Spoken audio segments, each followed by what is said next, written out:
Hey everyone, this is Ibrahim. Welcome to my YouTube channel and Facebook page IB Vlogs. So নতুন একটা ভিডিওতে আপনাদের স্বাগতম। আজকের ভিডিও টপিক হচ্ছে হায়ার সিজি বাইক। আর আজকের ভিডিওতে আমি আলোচনা করব প্রত্যেকটা হায়ার সিজি বাইকের কম্পারিজন নিয়ে। কম্পারিজনে রয়েছে Bajaj, Suzuki, Yamaha, CF Moto. বাইকগুলোর কম্পারিজন হবে engine, power, torque, braking system, suspension, weight, cooling system এবং সর্বশেষ প্রাইস নিয়ে। পাওয়ারের ক্ষেত্রে বাজাজ পালসার N250 দিচ্ছে 24.20 bhp 8750 rpm এবং বাজাজ পালসার F250 দিচ্ছে 24.1 bhp 8750 rpm। CF motor NK produce করতেছে 27.5 bhp 9750 rpm এবং সিএফ মোটর 250SR প্রডিউস করতেছে 27.5 bhp 9750 rpm। সুজুকি কোম্পানির জিক্সার 250 এবং জিক্সার SF250 পাওয়ার প্রডিউস করতেছে 26.14 bhp 9300 rpm।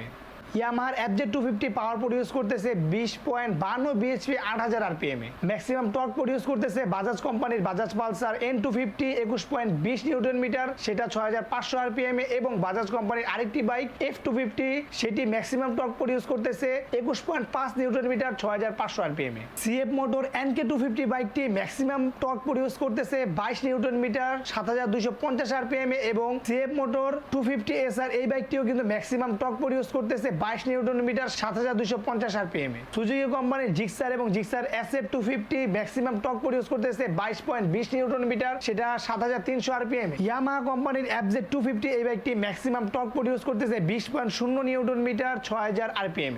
বাংলাদেশে 250 সিসির 7টি বাইক লঞ্চ হয়েছে এবং 7টি বাইকের মধ্যে সিএফ মোটর যে দুটি বাইক রয়েছে 250 NK এবং 250SR এই দুইটা বাইকে কিন্তু ইঞ্জিনকে ঠান্ডা করার জন্য কুলিং সিস্টেম ব্যবহার করা হয়েছে, লিকুইড কুলিং সিস্টেম।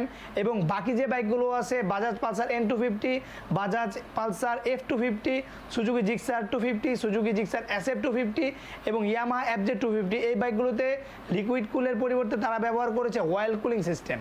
বাংলাদেশে 250 সিসির প্রত্যেকটা বাইকের মধ্যে কিন্তু ডুয়েল চ্যানেল ABS ব্যবহার করা হয়েছে এবং ব্যবহার করা হয়েছে সাথে সামনে 2 পিস্টন ক্যালিপার এবং পিছনে সিঙ্গেল পিস্টন ক্যালিপার। শুধুমাত্র সিএফ মোটো NK250 এবং 250SR এই দুইটা বাইকের মধ্যেই কিন্তু সামনে ব্যবহার করা হয়েছে 4 পিস্টন ক্যালিপার এবং পিছনে ব্যবহার করা হয়েছে সিঙ্গেল পিস্টন ক্যালিপার।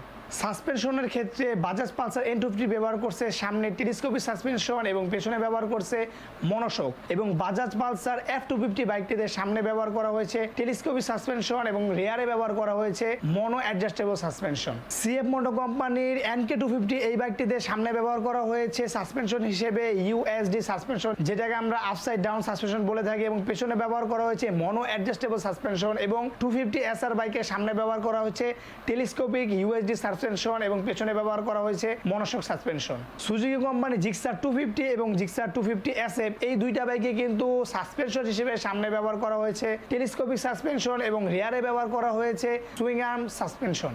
ইয়ামাহা কোম্পানির FZ250 এই বাইকটিতে সামনের সাসপেনশন হিসেবে ব্যবহার করা হয়েছে টেলিস্কোপিক সাসপেনশন এবং পেছনে ব্যবহার করা হয়েছে 7 স্টেপ অ্যাডজাস্টেবল মনোক্রস সাসপেনশন।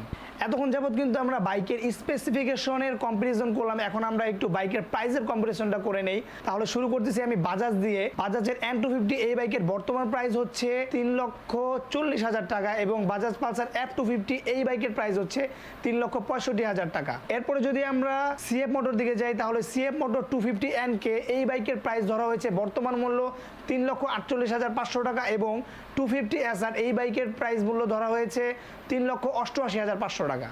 এরপর যদি আমরা সুজুকির দিকে যাই তাহলে সুজুকি জিক্সার 250 প্রাইস ধরা হয়েছে 4 লক্ষ টাকা এবং সুজুকি জিক্সার SF250 প্রাইস ধরা হয়েছে 4,50,000 টাকা। সর্বশেষে ইয়ামাহা কোম্পানির FZ250 এই বাইকটির প্রাইস ধরা হয়েছে 4,35,000 টাকা। সো আজকের ভিডিওতে আপনারা দেখলেন কম্পারিজন। আমি কিন্তু নিজে কোনো বাইকের সাথে কোনো বাইকের কম্পেয়ার পছন্দ করি না। আমার প্রত্যেকটা রিভিউ ভিডিওতে কিন্তু বলা আছে যে প্রত্যেকটা বাইকের আলাদা নিজস্বতা আছে। তারপরেও আজকে কম্পারিজন ভিডিওটা করলাম কারণ অনেকেই চিন্তা ভাবনা করতেছেন বর্তমানে বাংলাদেশে হায়ার সিসি বাইক যেহেতু অনেকগুলো আসছে, হায়ার সিসি বাইক কেনার চিন্তা ভাবনা করতেছেন, অনেকে দ্বিধাদ্বন্দ্বে ভুগতেছেন যে কোন বাইকটা আপনারা নেবেন। এই কারণে আমি চিন্তা ভাবনা করলাম যে একটি ভিডিওর মাধ্যমে প্রত্যেকটা বাইকের যদি স্পেসিফিকেশন আমি নিয়ে আসতে পারি, কম্পারিজনটা তুলে ধরতে পারি, তাহলে আপনাদের বাইক চয়েস করতে সুবিধা হবে। এই কারণে কম্পারিজনের ভিডিওটা করা। আর প্রাইসের দিক থেকে যদি বলি তাহলে বাজাজের প্রাইসটা একটু কম দিয়েছে এবং ইয়ামাহার প্রাইসটা সবচেয়ে বেশি দিয়েছে এবং সবচেয়ে কম্প্যাক্ট বাইক আমার কাছে মনে হয়েছে সিএফ মোটর কোম্পানির বাইকটা। যদি আপনারা নেকেডের দিকে যান তাহলে সিএফ মোটর NK 250, যদি আপনারা স্পোর্টসের দিকে যান তাহলে সিএফ মোটর 250 SR। তো বাইক তো আপনারা কিনবেন আসলে নিজের চয়েস অনুযায়ী কিনবেন। একটা বাইক কেনার আগে অবশ্যই আপনাকে জাস্টিফাই করতে হবে যে আপনি কি চান বাইকের মধ্যে, এবং আপনি যেগুলো চান সেগুলো কি বাইকের মধ্যে আছে কিনা, সেগুলো যাচাই বাছাই করে তারপরে বাইক চয়েস করেন। অযথা কারোর উপর নির্ভর হয়ে আপনারা বাইক কেনার দিকে অগ্রসর হবেন না, এটাই আমার হচ্ছে একেবারে ব্যক্তিগত পরামর্শ। এই কারণে কম্পারিজন ভিডিওটা করলাম। আশা করছি ভিডিওটা আপনাদের খুব উপকারী হবে। আর যদি আমার কথা বলেন যে ব্যক্তিগতভাবে এই 7টা বাইকের মধ্যে কোন বাইকটা আমার কাছে বেস্ট মনে হয়েছে, আমার ব্যক্তিগত মতামত হচ্ছে যদি আমি ব্র্যান্ড ভ্যালু না দেখি, যদি ব্র্যান্ডের দিকে না থাকে, তাহলে সব দিক বিবেচনায়, প্রাইসের বিবেচনায় আমার কাছে বেস্ট মনে হয়েছে সিএফ মোটর যে দুইটা বাইক আছে 250 NK এবং SR 250, এই দুইটা বাইক আমার কাছে কম্প্যাক্ট মনে হয়েছে। Power, torque, engine, seat height, comfort সব দিক বিবেচনায়, এবং প্রাইসটাও কিন্তু খুব কম। আর যদি আপনারা একটু ব্র্যান্ডি হয়ে থাকেন, অনেকে দেখা যায় ব্র্যান্ডের জিনিস বেশি পছন্দ করেন, ব্র্যান্ড ভ্যালুটাকে প্রাধান্য দেন, তাদের ক্ষেত্রে ইয়ামাহা আছে, সুজুকি আছে। সো আপনারা আপনাদের চয়েস মতো বাইক চয়েস করতে পারেন। হোপ রাখতেছি এই ভিডিওটা আপনাদের খুব উপকার হবে বাইক চয়েস করার ক্ষেত্রে। তো দেখা হচ্ছে এরকমই নতুন কোনো ভিডিওতে, নতুন কোনো জায়গায়। এ পর্যন্ত সবাই থাকবেন ভালো, সবাই থাকবেন সুস্থ। সবাইকে আসসালামু আলাইকুম।